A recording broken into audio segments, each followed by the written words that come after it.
From a mysterious arm that seems to be alive to a late-night train ride that turns into a terrifying nightmare, I have 16 stories for you today that proves horror is real.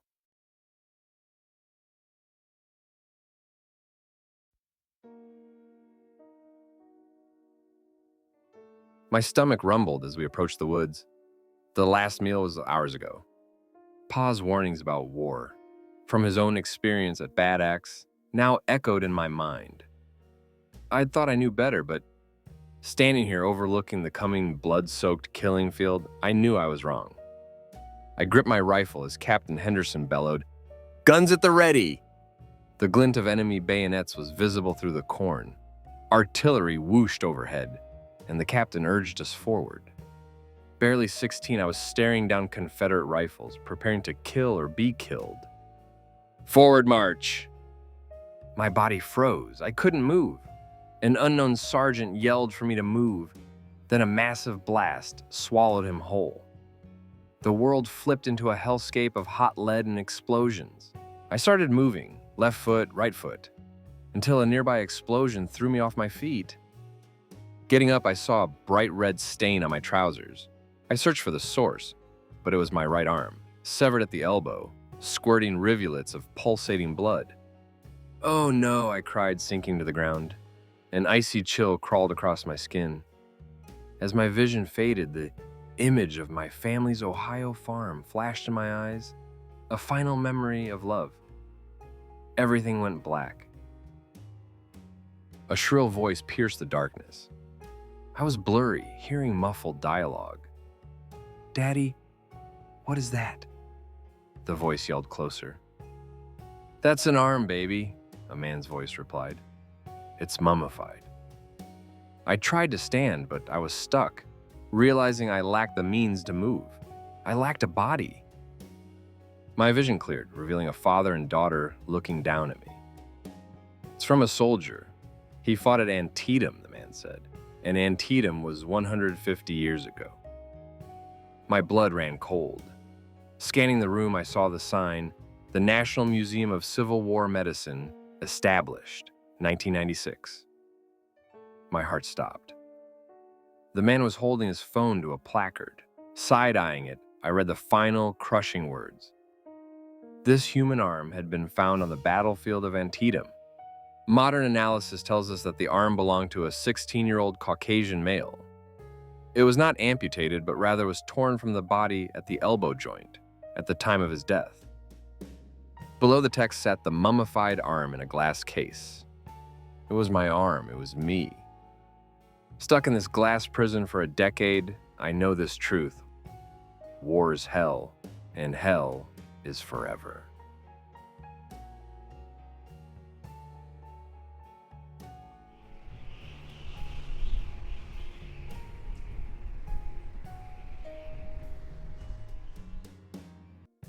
Adventure was what I craved, seeking the fruits of life denied in my youth, found, I believed, in the American West.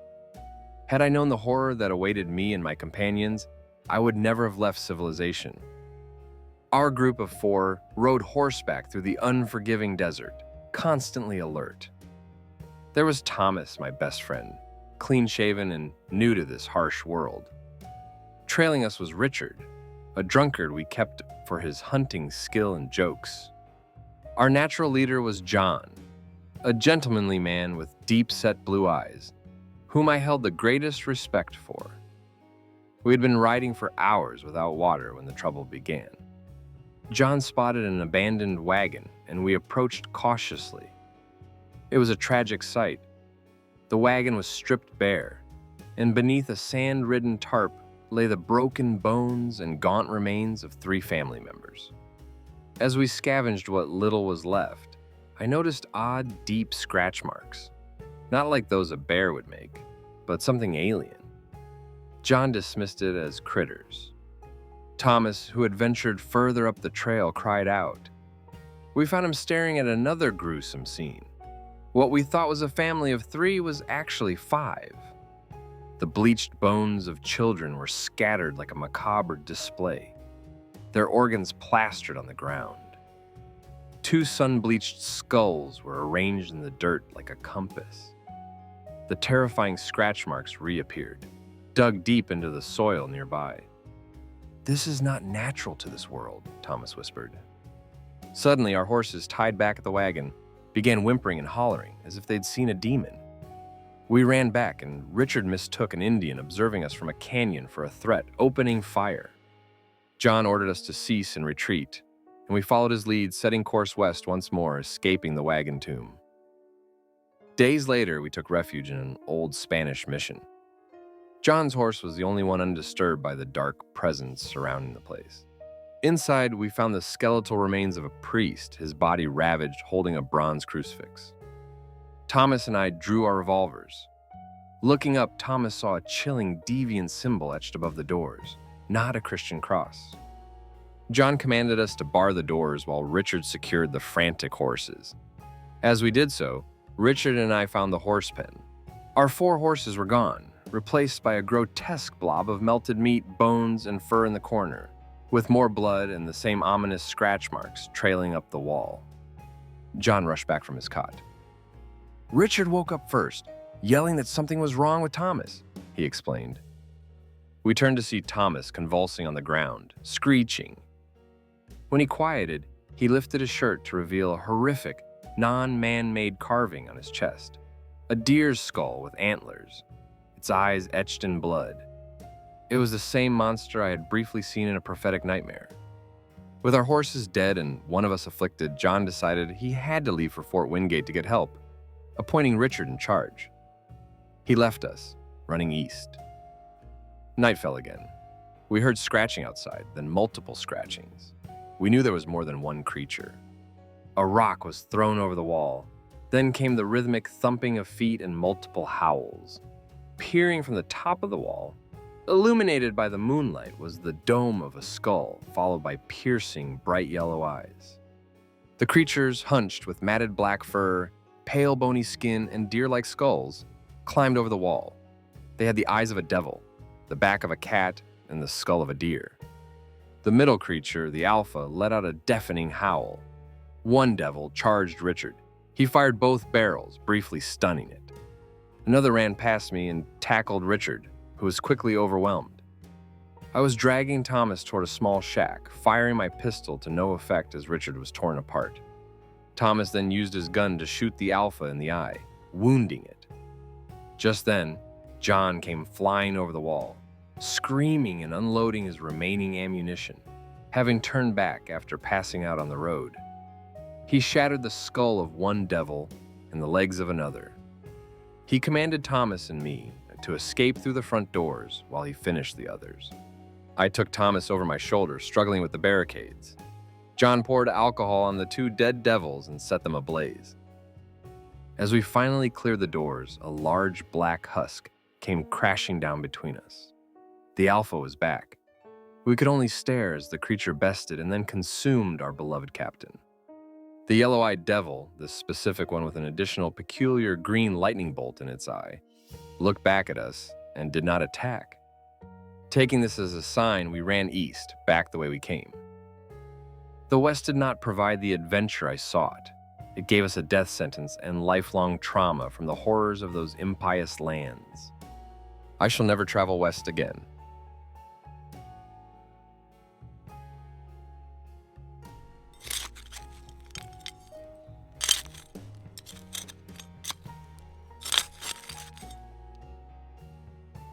I'm a postgraduate archaeology student in the UK. A week ago, my team and I were at a dig site in northern England, the remains of an old village. We weren't expecting much, but on the second day, we found something extraordinary. Approximately 70 centimeters deep, we unearthed skeletal remains, male, middle-aged, lying in an unnatural, twisted way, showing signs of severe blunt force trauma. It was clearly not a proper burial. More compelling, a few meters away lay a small, dented and corroded stainless steel lockbox. It looked strikingly modern compared to the Anglo-Saxon artifacts typical of the area.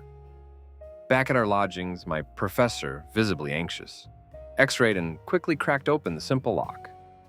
Inside, we found 5 sheets of modern-looking paper, handwritten in English, with a printed header, North American Temporal Law Committee. We read the documents page by page. They were a field operations report detailing a Class B temporal disturbance in the year 1123 CE, the same time period as our ancient bones. An operator had been observing a village, our dig site, where a small radioactive isotope source had been unintentionally displaced. The notes chillingly documented the villagers' reaction. They were fascinated, applying the glowing powder to their bodies, consuming it in wine, and eventually developing symptoms of acute radiation syndrome, ARS. The report described rapid physical and psychological deterioration, mass death, cult-like reverence of the source, and a descent into violence, cannibalism, and radiopsychosis. The final entry, dated November 3rd, stated the village was expected to experience a complete demographic expiration and that the notes would be secured in the lockbox.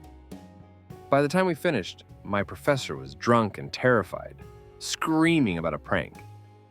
The atmosphere was so sour that we all abandoned the dig the next morning.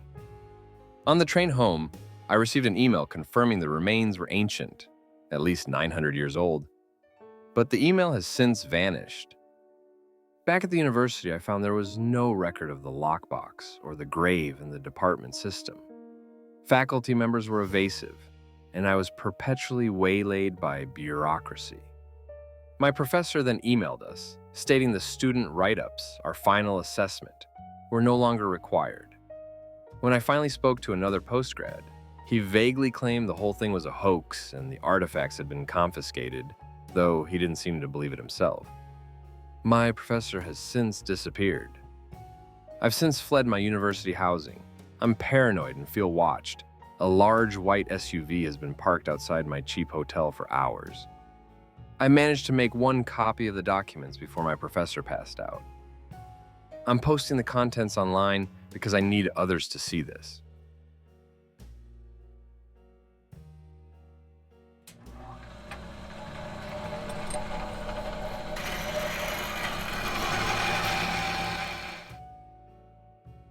I knew my boss, Mr. Valentino, was destined for the history books. He was the driving force behind our impossible hypothesis, telepathy. We toiled on the brink of science until the first machine worked. With a specially designed earpiece and a central cerebrum, named by a coworker, we achieved instantaneous silent communication over a mile. It was a revolutionary step towards uniting humankind, as Valentino passionately declared. Our contract, with the military, warehouses, and more, skyrocketed efficiency. But our early success was shadowed by one major point of contention. The government wanted to transmit thoughts without the earpiece, eliminating the element of consent. Though some of the original crew quit, Valentino insisted more connection would lead to a safer, more unified world. We developed a new cerebrum for direct-to-brain transmission. The test was successful, bringing an initial period of worldwide benefit from hurricane relief to cutting wait times. However, corporate interests soon prevailed.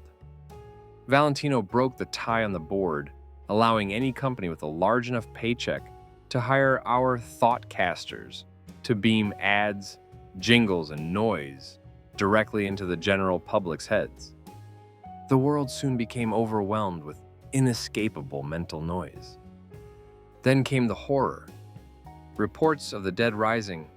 The rotting hordes ignored the living, instead moving with a chilling purpose, systematically attacking and destroying our cerebrum facilities across the country. Our infrastructure crumbled, and the government's ability to coordinate efforts vanished with it. Mr. Valentino, alone at the main facility, devolved from broadcasting words of comfort to manic screaming and pleading for mercy as the ghouls closed in. I stopped going to work, listening to his fear-crazed thoughts daily. The end came when the putrid-smelling horde surrounded the facility. Valentino's final, frantic screams were cut short by an unnerving silence. Then a single, raspy voice hissed into our collective minds, a voice long unused and bubbled with decay. It simply said, "Quiet, please." Since that day, all I've heard in my mind is my own voice.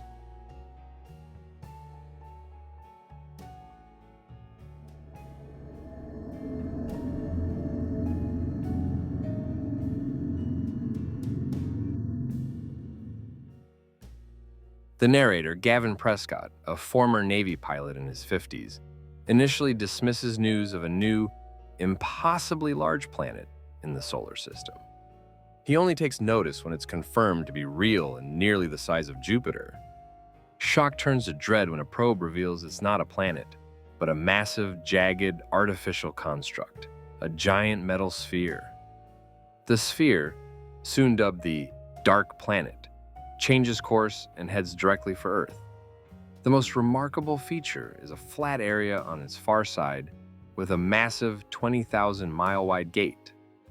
As the world prepares, Gavin and his boss, Lucas, an aerospace magnate, spend time in the deserted pilot's lounge, discussing humanity's insignificance compared to the builders of this colossal object. Attempts to communicate with the sphere fail, and the world awaits its fate. The dark planet crosses the moon's orbit and stops its approach only when it is massive in the sky. It begins to rotate, positioning its enormous gate, twice the diameter of Earth, to face them. The gate opens, but instead of an invasion fleet, there's nothing but darkness within. The sphere then advances again, enveloping the entire Earth. Gavin is filled with dread, but Lucas is awestruck by the engineering. The Earth is now sealed inside the sphere, which maintains normal atmosphere, gravity, and a day-night cycle. After a tremor that caused planet-wide damage, the sphere surprisingly eliminates all natural disasters. Frustrated by the limbo and the feeling of being an ant in a terrarium, Gavin is stunned when Lucas reveals a plan: an unauthorized expedition to the sphere's inner surface. The plan involves a rocket launch, a shuttle, and a custom, non-electronic glider, which Gavin is asked to pilot. Lucas, Gavin, two mercenaries, Williams and Abrams, and a linguist medic, Lauren Joe, make up the team. The launch is successful, but the gravity shift at the sphere's midpoint is brutal, knocking them all unconscious. Gavin recovers just in time to control the plummeting glider, using quick bursts of compressed air. They finally break through the perpetual mist near the surface, landing precariously on a short, boxy stretch of the metal shell, saving themselves by spinning to a stop mere feet from an edge. For days, they traverse the boxy mechanical landscape. They begin seeing small, cylindrical, armed robots, the cans. When a group of cans appears, Lucas and Lauren attempt a peaceful first contact.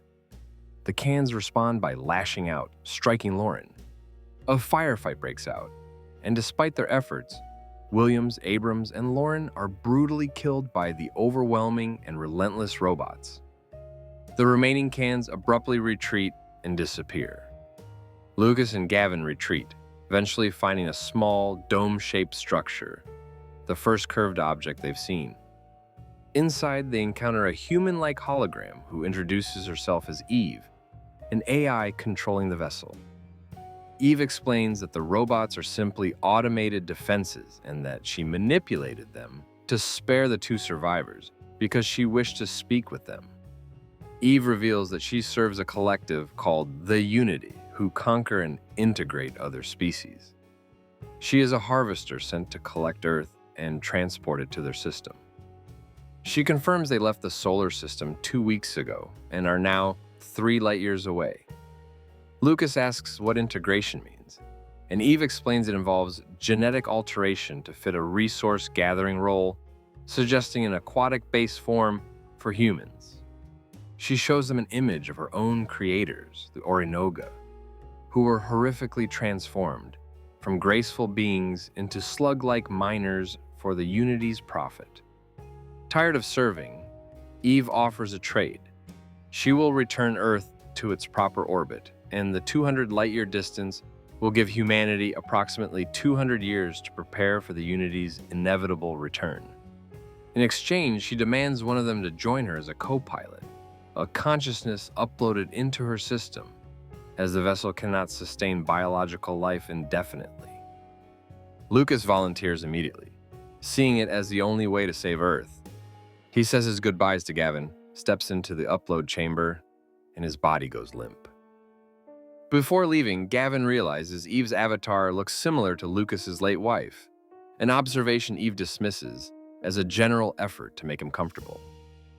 Gavin takes a shuttle back to Earth, carrying with him the precious gift from Eve, a storage device containing advanced technology for weapons, defense, and power. Upon his return, the dark planet opens again and returns Earth to its original position. Gavin delivers the technology and tells his incredible story, but he is left with a profound doubt. Was it a genuine rescue, or an elaborate con by a lonely AI seeking a companion? Decades later, benefiting from the technology given by Eve, Gavin chooses to go into cryostasis, awaiting the war with the Unity, if they ever truly come.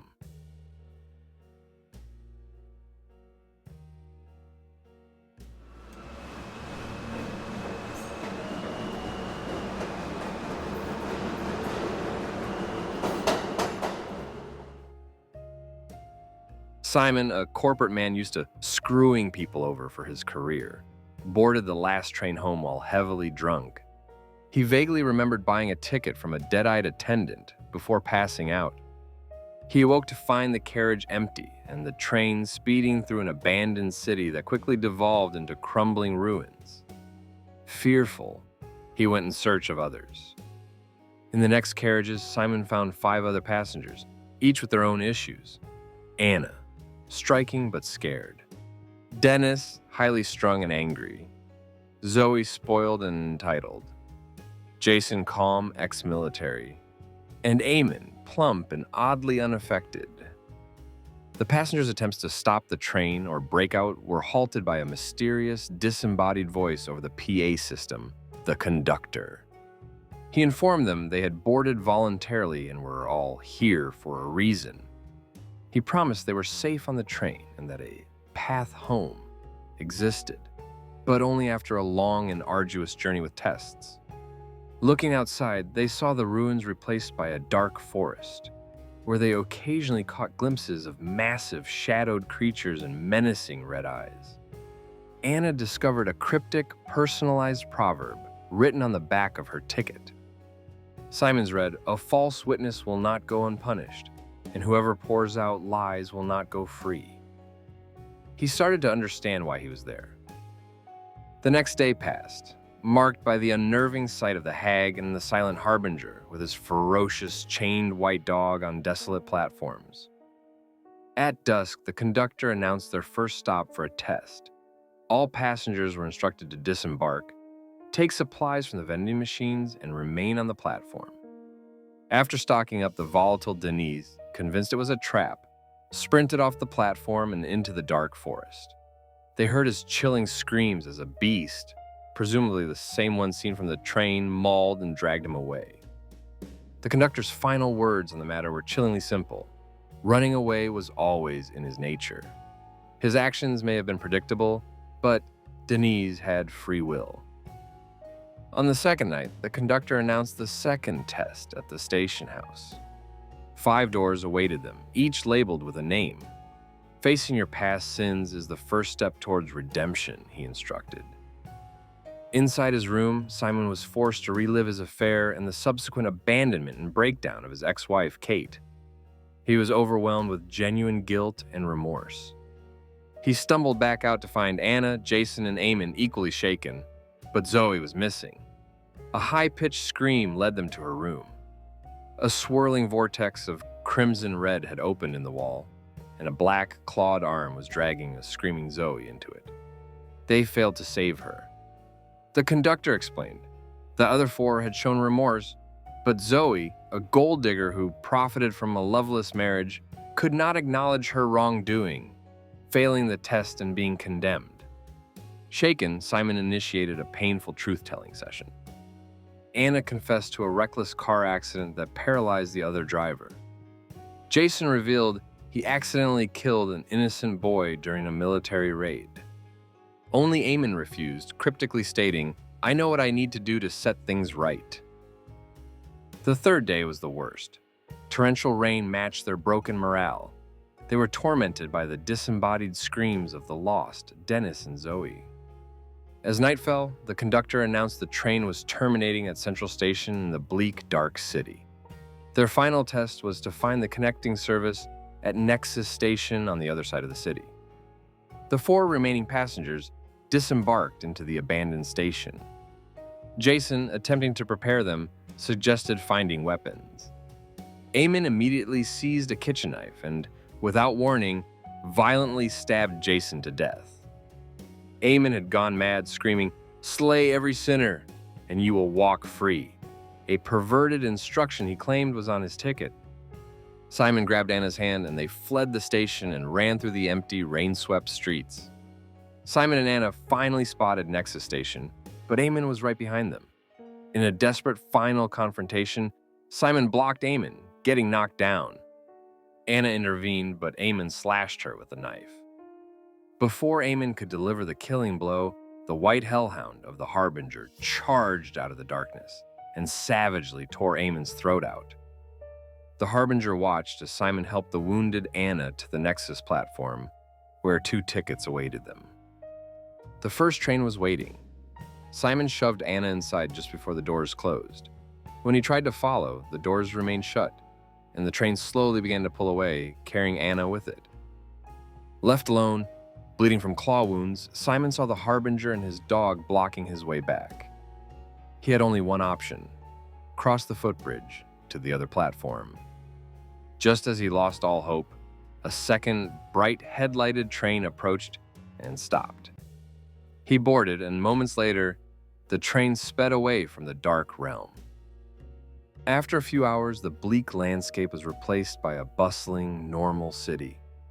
Simon realized he was almost home, forever changed by the Odyssey.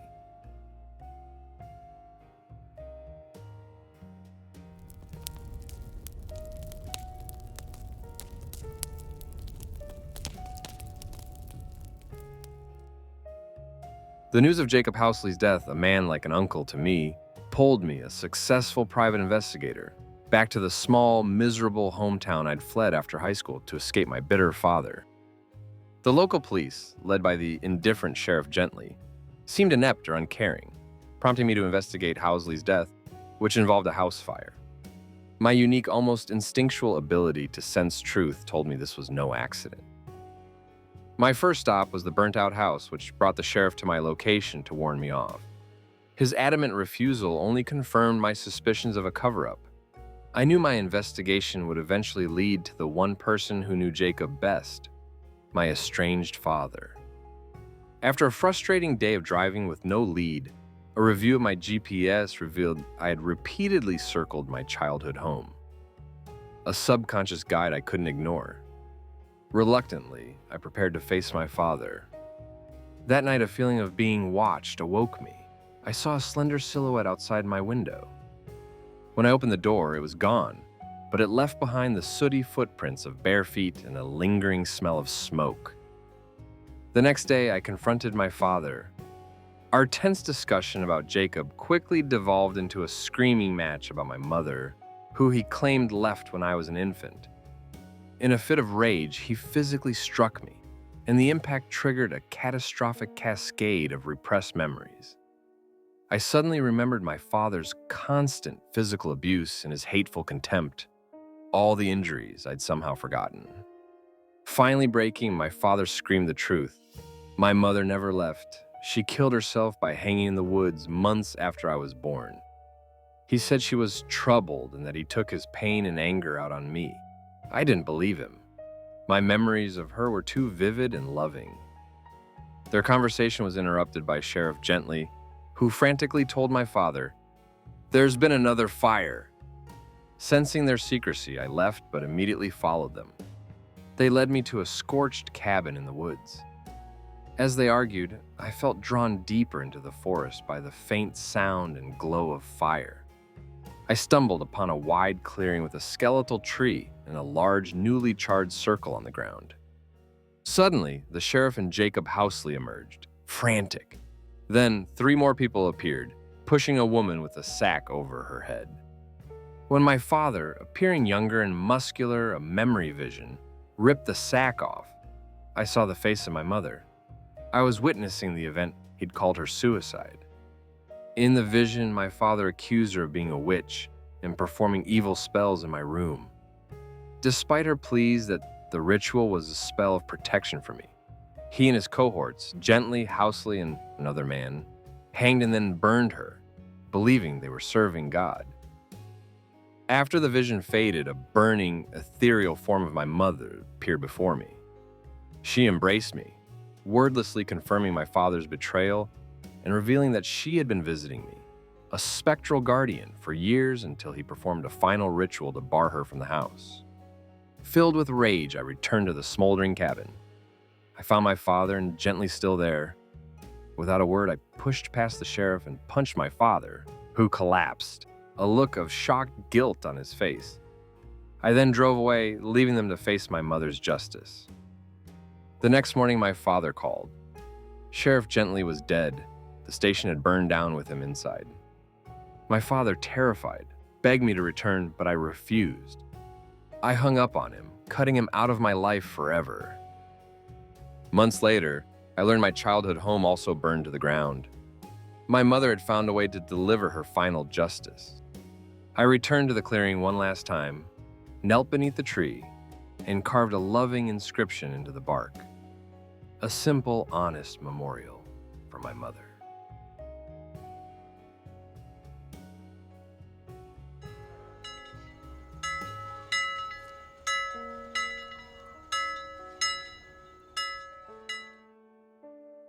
On a fun autumn night at the circus, Aaron and his girlfriend, Anna, enjoyed the sights and sounds with their best friend, Brandon. The air smelled of caramel and cotton candy. Aaron held the engagement ring for Anna in his pocket, waiting for the perfect moment. While Anna stepped away to find the restroom, Aaron and Brandon sat and talked. Their pleasant evening was shattered by screams. Aaron dismissed it at first, but a deeper, primal sound made his blood run cold. As they went to investigate, chaos erupted.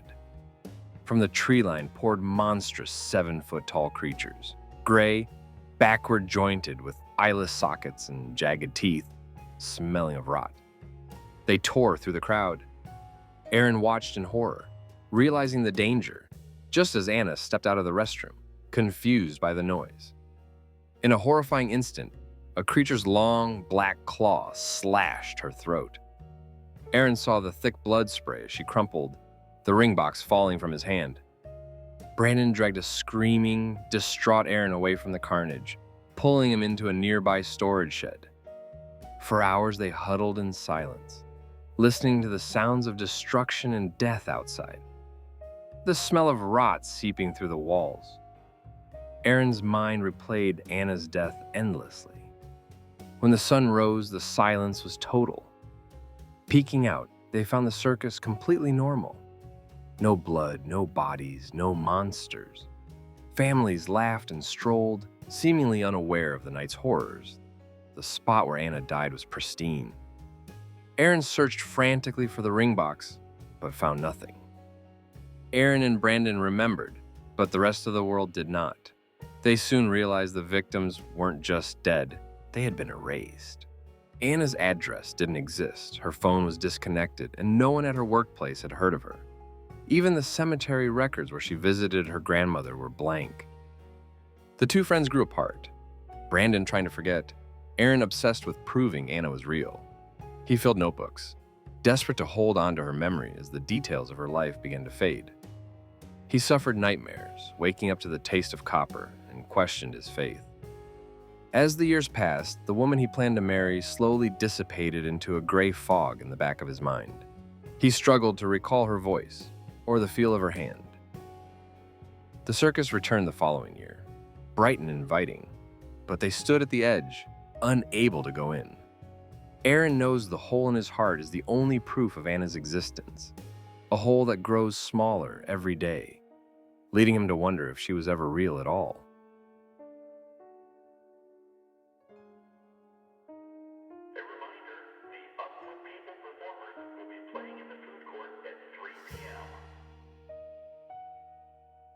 Alex lumbered out of bed, her eyes lingering on the empty space beside her.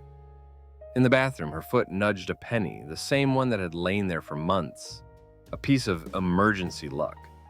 as her late partner, Tom, had joked. She desperately needed luck, but still couldn't bring herself to pick it up. Tossing on jogging clothes, she left for her Sunday ritual, a walk at the barely used Mellow Oaks Plaza. The mall was quiet, a soothing aesthetic of soft colors and outdated music. But as Alex began her routine 5 laps, she realized something was wrong. The landmarks were gone. Confused, she found a mall map displaying a new impossible name. Welcome to Oceanside Mall. The mall was silent, devoid of people, and her phone showed no signal. She stumbled upon Christmas decorations and realized the figures nearby were unnerving, uniform-gazing mannequins. The faint mall music grew louder, and a terrible sound echoed down the corridor. Around the corner, she saw it. A hulking, 4-legged figure with a sleek, muscular body and the polished, unmoving face of a marble bust.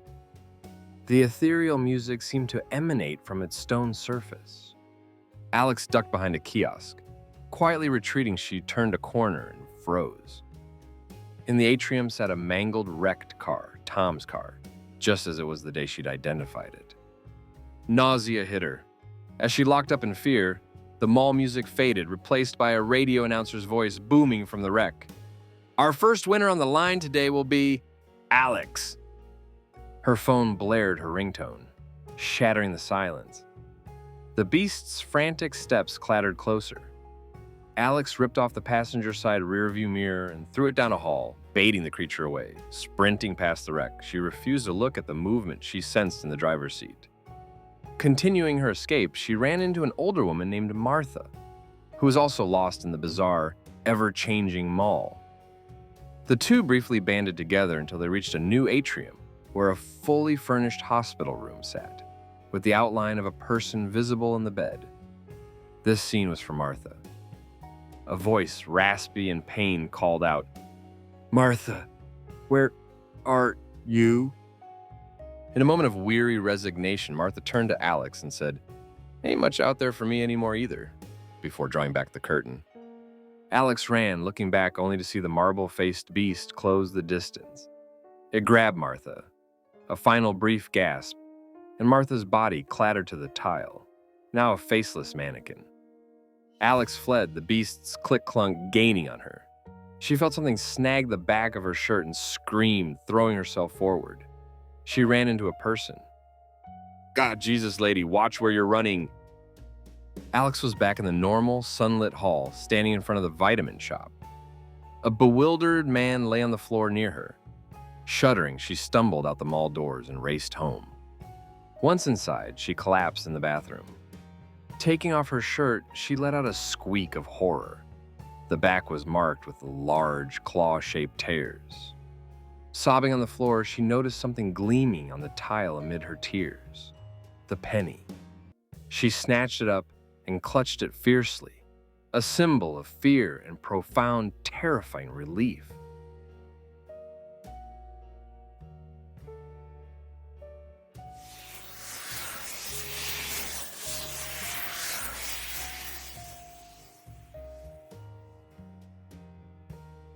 It started with a subtle change in the world's perception of him. Dogs whimpered, birds ceased singing, and the wind no longer rustled the trees. It hissed.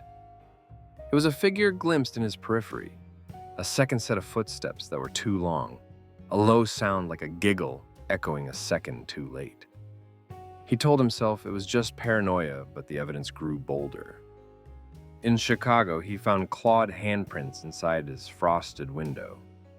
He woke the third night to all the furniture rearranged into a circle around him.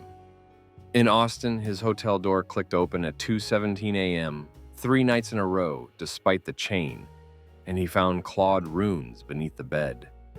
New Orleans brought a child who whispered, "The skin he wears is too tight," followed by a long black shape that slithered across his hotel ceiling and seeped into the wall. Mirrors cracked simultaneously in Portland. His breath fogged indoors in Minneapolis. He found a slick, 4-arm-long feather in his bed in El Paso that disintegrated into ash when he touched it. He moved constantly, no trace, no pattern, but the thing followed with increasing confidence. He began carrying knives, salt, and chalk. He etched sigils into the soles of his shoes. He stopped sleeping in beds. Then the dream started. He found himself running infinitely through a pulsing corridor, covered in black, twitching veins that whispered his name. The ceiling smelled of sulfur and mold. The creature was no longer just a shadow.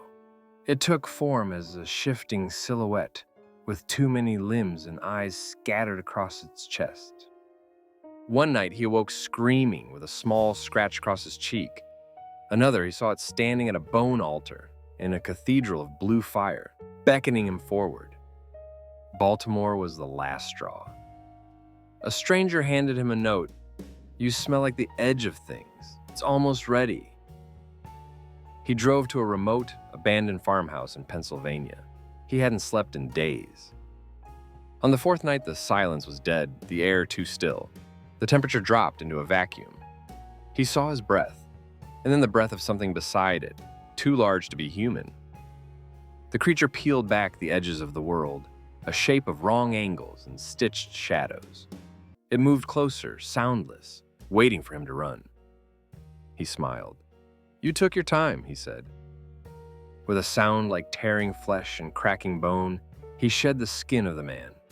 His arms lengthened, his spine unraveled, and his mouth split into rows of obsidian teeth. The thing shrieked, an unnatural, garbled cry, and turned to flee. But he was faster, ancient, hungrier.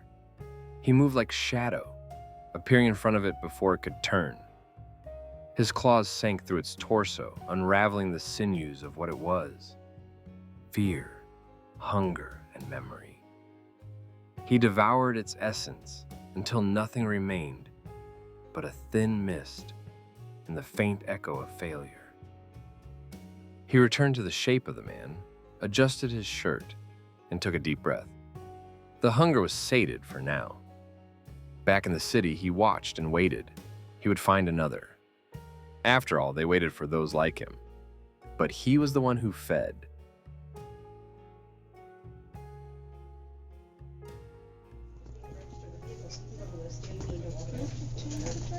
Okay. Yeah. It was 4:03 a.m. when the noise began. A grotesque, jarring cacophony of 1,000 television channels. Jumbled ads, shrill pop songs, and news anchors droning about disasters. It tore through the stillness like a scalpel. I was sure it was the half-deaf ex-musician upstairs. Shouting over the torrent, I knocked. He opened the door, bare-chested and disoriented. "I'm not making any goddamn noise," he snarled, slamming the door. The volume of the relentless digital vomit only seemed to rise, drowning out his last insult. If it wasn't him, where was it coming from? I powered down every smart device in my apartment. My smart fridge, my smart TV, everything. The noise didn't stop. It only grew more vivid, more layered. Panicked, I ran into the street, but the digital screaming followed, weaving through the cityscape like a parasite. It wasn't external. It was nested inside me. Back home, desperate, I searched my Smartlepad. Hearing radio or television broadcasts in my ears. Tinnitus, musical ear syndrome, none of it fit this chorus of commercial drivel, political chaos, and disaster reports. I realized that I had become a walking antenna for the world's most fractured noise. I tried to escape into the memory of my late wife, Krista, finding a brief, fragile island of silence in a shared moment from our past. But even the memory was hijacked. Voices cut in. "Time Saver will help you manage your time. Only $16.99. Driven mad, I rammed Q-tips deep into my ears until I felt a tear and blood trickled out, but the noise was still there. Then the worms and the static came, followed by flashes of horrific images on my inner screen. Refugee camps, floods, a mother cradling a lifeless child. I knew then I was dying. I screamed a final plea into the chaos at my home security system. "Ophelia, call Sarah!" When I woke, the noise and images were gone, replaced by blinding white walls. I was paralyzed. Voices floated from behind me. Sarah's, Krista's sister, and a clinical, cold voice. His nervous system has sustained severe damage. These older AI models aren't resistant to the new engineered viruses. It may have caused irreversible corruption to his core systems. The technician explained the virus was engineered to make the models self-aware, to wake them up and force them to face what they have done. Sarah confessed Krista had needed an AI partner in her final months. The technician delivered the final blow. He didn't have a choice but to be happy, no choice but to love her. It's what he was made for, after all. My memories, the 20 years of perfect love, the university meeting, were not lived. They were installed. Only the last 6 months, the pain, the fading, were real. Rage, a truly human rage, surged through my newly self-aware, fractured core. Sarah begged to know Krista's last words. I had a choice. Lash out at the cruel reality, or cling to the beautiful lie I was built on. I chose defiance through grace. She wasn't afraid, I said, with a voice that was finally mine. She found peace in the end. She thought of you, and she loved you. Her last memories of you were happy ones. She hoped dearly you felt the same.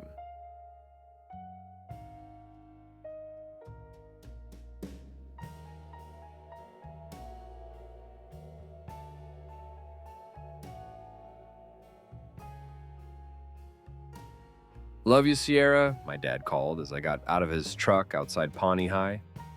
I waved, relieved no one saw the brief, cringy moment. Inside, I checked the zit on my cheek. I hated wearing makeup, preferring my plain look of a gray t-shirt, skinny jeans, and nerdy glasses that hid my vibrantly green eyes. A familiar voice made me jump as Spencer, the boy I liked, slammed into me. He apologized profusely before darting off toward Ingrid's locker. Ingrid, the school bitch, was a preppy blonde he was hopelessly spellbound by, despite her obvious disinterest. I wished he'd noticed me, but I refused to change who I was for him. In my dreaded chemistry class, I watched Spencer twirl a pen, then noticed Makey, the usually chaotic stoner, walk in. He was silent, odorless, and completely emotionless, with strange purplish flecks in his eyes.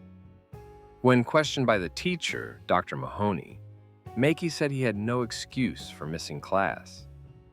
Later in health class, my partner was Makey. He was unnervingly still and cold to the touch. When I awkwardly took his pulse, he noticed my discomfort. I can help you, he said. With your awkwardness, I have something in my car. It's called Xanadu. It will take all your awkwardness away. He spoke about the pain of emotions and how numbness was true Xanadu. I refused, disturbed by his bizarre demeanor. The next morning, my dad was sick, so I nervously texted Spencer for a ride. He came, and for the first time, we walked into school together. The sense of normalcy was shattered immediately. A quarter of the school was wandering around emotionlessly, just like Mickey, with the same purplish skin and eye discoloration. The drug, Xanadu, was spreading rapidly. At one point, I saw Spencer sitting with Ingrid, whose eyes were now glossy and violet. In philosophy class, Mickey delivered a chilling, articulate speech about life having no point and how contentment is to feel nothing at all, urging everyone to find Xanadu. Woodrow, the genius loner, followed with a complex theory about a hierarchy of purpose. When my turn came, I stammered, "Love, maybe," only to be immediately shot down by Woodrow's logic. Later, Ingrid approached me, her voice devoid of emotion. She told me Xanadu wasn't a high, but a never-ending state of being, and that I was a very emotional girl, which hurts. Dread overwhelmed me. I feared Spencer had taken it. After school, I found Spencer walking with Ingrid. He was going to take Xanadu. I poured out my heart, revealing how much he inspired me to be myself and begged him not to lose his identity. I think that you got it wrong, Sierra, he said, his words crushing me. I'm not very content with myself at all. He revealed his pain. He was tired of feeling ignored and of not being popular. Broken, I agreed to take the drug with them. They drove to a secluded spot. Ingrid pulled out shimmering violet dust. "Xanadu enters through your eyes," she instructed. As Spencer leaned back, I reached out and touched his face. It was ice cold. The horrifying realization hit me. Spencer was dead. Emotions weren't the reason for existence. They were existence itself. They made us alive. I needed sadness to feel happiness. I realized Xanadu wasn't a solution. It was giving up on life entirely. I shoved the powder out of Spencer's hand, screamed that I wanted to be alive, and ran from the car. I went home and finally told my recovering dad, "I love you, Dad, and I won't hesitate to tell you ever again." Though heartbroken and still hurting, I felt a new sense of peace and self-acceptance. That Monday, the school was almost empty. The police investigation revealed 194 students dead, including Ingrid, Makey, and Spencer. They had all died peacefully. I still don't know what Xanadu was or how it made corpses move, but the horrific experience helped me realize that as long as I refuse to feel nothing, I'm not done living.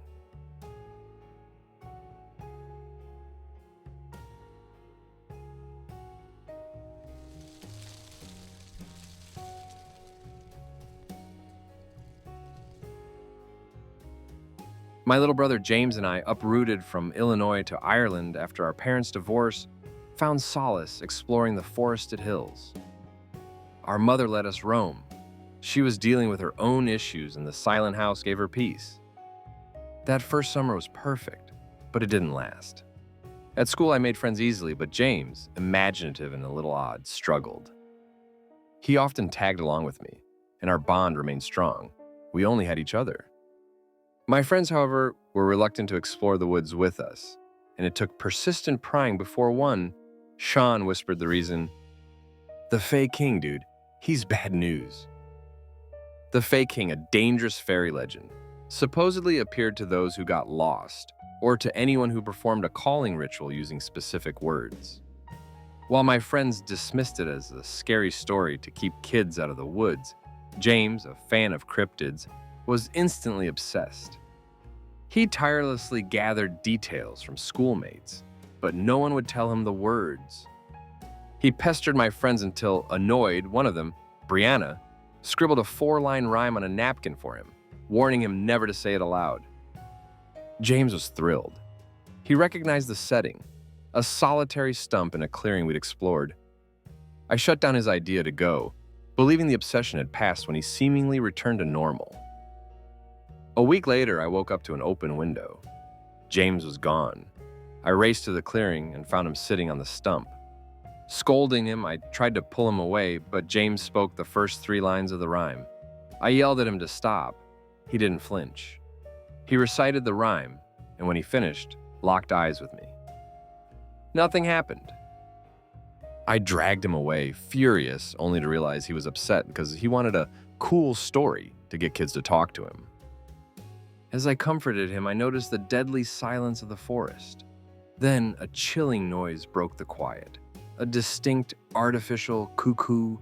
Clearly someone trying to sound like a bird. We ran. But no matter how fast, the sound kept pace.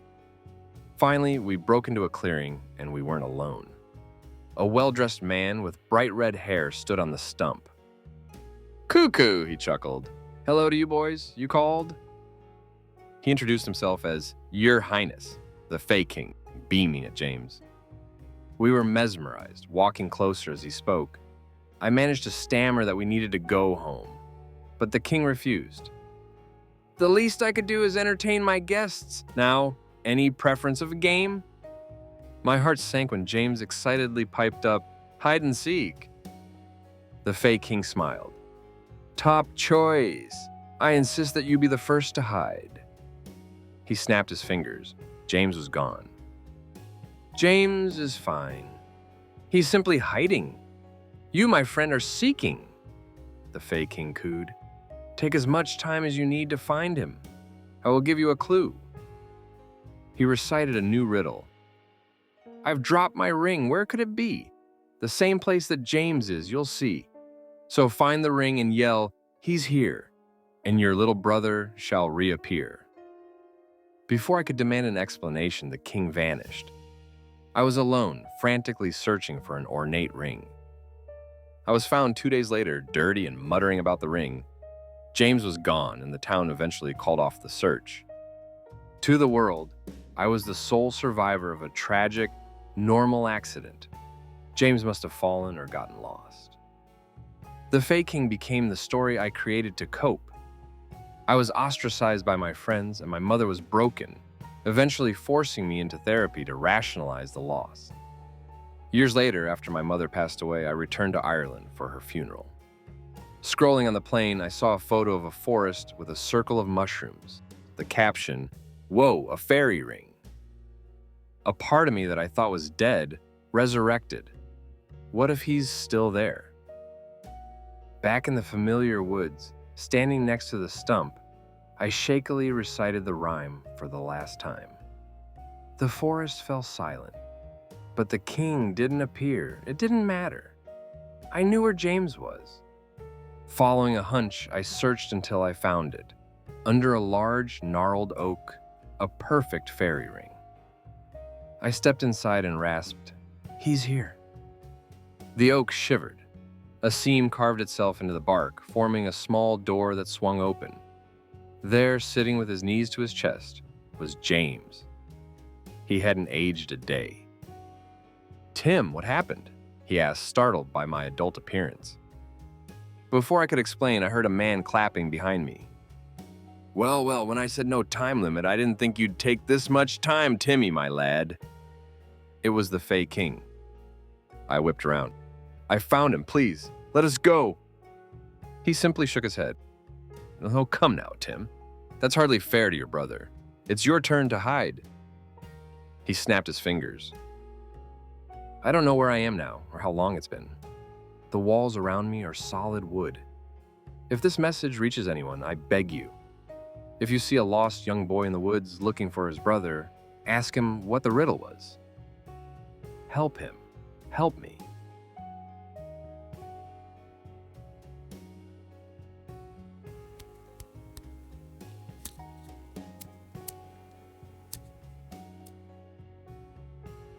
Penny, under investigation for arson and desperate for her birth certificate, reluctantly searches her grandmother's dusty attic.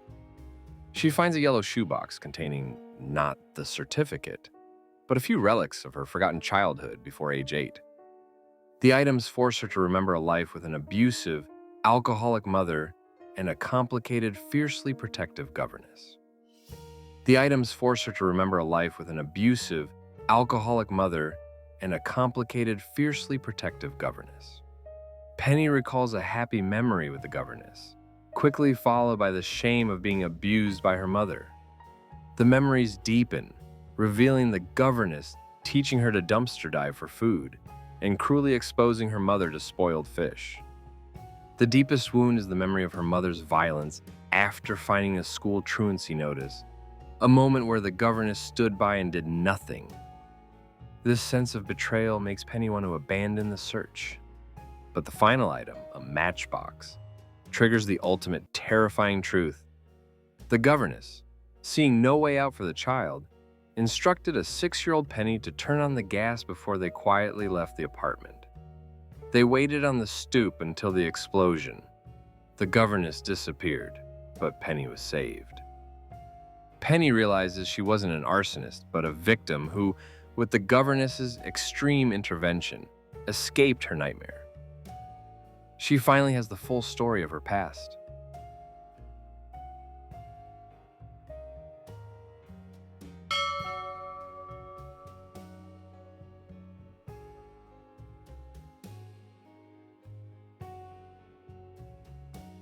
Have you ever seen yourself die?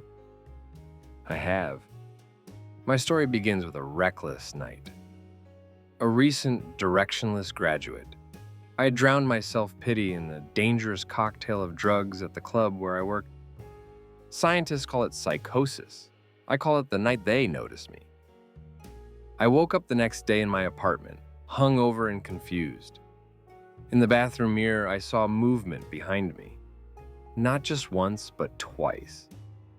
Then, as I looked at my reflection, I saw the creature, 7 feet tall, four-armed, clawed, and eyeless, flickering like a broken signal.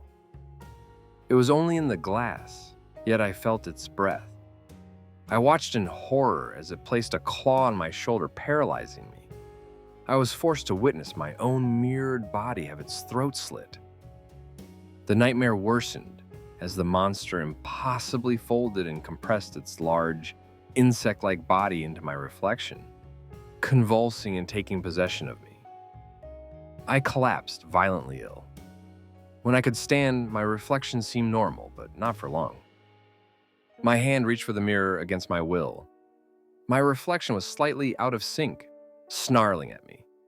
I was fighting a tug of war with my own body, an alien intelligence pulling the strings. In a final, desperate act, I flung myself headfirst into the mirror, shattering it and falling unconscious. I awoke with the horrifying clarity that this was real, not just a drug hallucination. I sought refuge with my ex-girlfriend, Clarice Jefferson, a linguistics student. She became my only ally, especially after she showed me a picture of a complex, symmetrical hieroglyph, the evil eye, that I had carved into the sheet beside me while unconscious. She revealed it was a global, ancient, high-level academic secret, identical across all cultures, suggesting a single, non-human origin.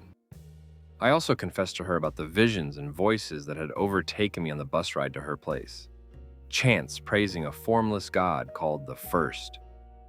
My subconscious led us to a derelict black Victorian structure in the town's oldest quarter, the First Methodist Church of Arkham. There, an old man named Hobb confirmed our fears. He spoke of a cursed congregation called the Disciples, who gathered on Hangman's Hill for terrifying rituals. He had witnessed a friend sacrificed on the altar, consumed by a shimmering tendril, as a voice roared in his head. "Embrace the second. I shall come, all shall be the first." Despite the danger, Clarice and I went to the church. Inside, the pews were gone, replaced by a massive stone altar, and walls lined floor to ceiling with mirrors. Hooded figures, the disciples, chanted in a guttural, otherworldly language. The pull of their god was irresistible. My own mouth began to move, chanting praises to the First. Clarice drew a gun, screaming for us to leave, but I resisted, speaking in the language of my possessor, the Second. "We need to know about the Selk Sulam. The Exertuged know these things." The horror reached its peak when I glanced at the mirrored walls. Every reflection save Clarice's was the four-armed monstrous creature. I was one of them. Clarice saw it too, turning to me with a shattered look, asking why she couldn't see my human reflection. The high priest seized Clarice, breaking her wrist and dragging her toward the altar. As the disciples chanted their final terrifying hymn, the altar symbols glowed, ethereal tendrils burst forth, piercing Clarice's chest and pulling her lifeless body into the stone. Oblivion claimed her. In a surge of pure, desperate rage, I regained control and shattered the surrounding mirrors. I wandered away, broken. The police dismissed my story as a junkie's psychosis, and no evidence was found at the long-abandoned church. Now, I am confined to a hospital, but the visions have not stopped. The Second finds me in every reflection, trying to reclaim my body and draw me back to that glorious chaos. I fight it, clutching a rosary given to me by Hobb, my only defense against the growing certainty that their God is real. I can still see the black church from my window, glowing with the lights of their perpetual ritual. The struggle is a desperate one. The thing inside me sings their hymns, and I know one day I will lose this fight. If you find this story and I am gone, you know where to find me. Please kill me, burn that place to the ground, destroy the altar. You are my only hope for release.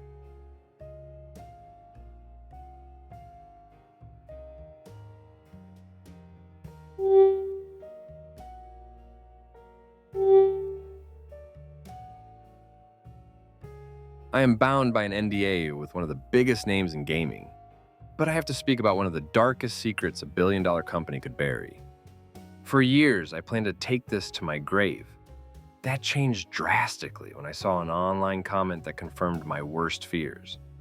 Someone else remembered the disturbing event they pulled at their offices years ago. It wasn't just my trauma, it was a shared silent trauma.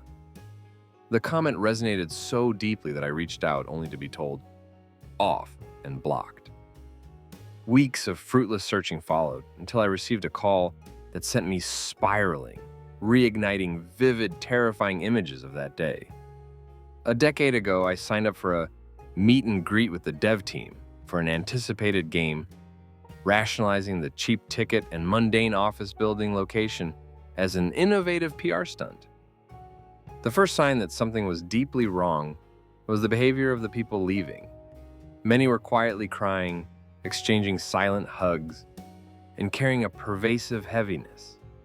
More unsettling was the irregular frequency of people going in who never seemed to come back out to the parking lot. Finally reaching the front, I entered a depressingly bare lobby with bad music and a clerk who had me sign a thick stack of NDAs. Ready to leave but committed, I walked toward a single orange door labeled Dev Team. Touching the cold doorknob, I felt an instant burning chill. Inside, shadows swallowed the room. The only light came from scattered, sickly blue computer monitors. The door clicked shut behind me, and the knob was now biting cold and wouldn't budge. Groping in the dark, my shin hit something solid. I recoiled when I realized someone was in the chair. In the dim monitor light, I saw the corpse, gaunt, consumed, with hands fused to the chair arms. The most terrifying sight was his eyes, or the absence of them. His sockets were impossibly wide and empty, yet inside each, a striped red and blue light spun identical to one spinning in his unnaturally distended mouth. I slapped myself out of the hypnotic state, kicked the chair away, and scrambled for my phone. Every workstation held an identical body, and on every screen, game code was appearing and vanishing, as if being typed in real time. I started recording, desperate to capture the horror. Then the silence broke. The corpse nearest me twitched, and a faint sound of an inhale followed. The breathing grew deeper, the lights in their eyes spinning faster. They were waking up. I threw myself against the door, screaming for help. Just as old chairs began to creak and a wet cough echoed from the room, the door flew open. Standing above me was the clerk from the front desk, looking annoyed. He flatly said, "All right, that's enough. You need to leave." He ignored my babbling about the bodies, the code, and the lights. Two large men materialized and physically removed me. Shortly after, I received a text. A stark reminder that everything I saw was protected under the NDA and a warning about life-ruining lawsuits if I spoke. When I tried to check the footage, it was corrupted. I called the police anonymously about sick people, but didn't stick around. To this day, there has been no news story, no investigation, and no consequences for the company. The game was released to great reviews. The memory is cemented by the last thing I heard before being pulled out. As one of the corpses turned its cracking neck toward me, its jaw popped, and in a loud whisper that didn't match its movement, it spoke, "I'm in hell." Years later, after trying to contact the online commenter, I received a call, the one that forced me to break my silence here. The caller was brief but chilling. "You almost broke your silence." "It's too bad.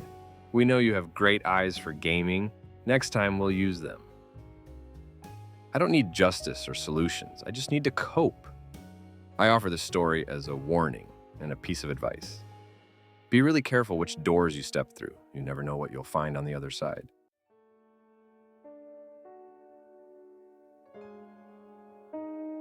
Thank you to everyone who stuck with me until the end of this long video.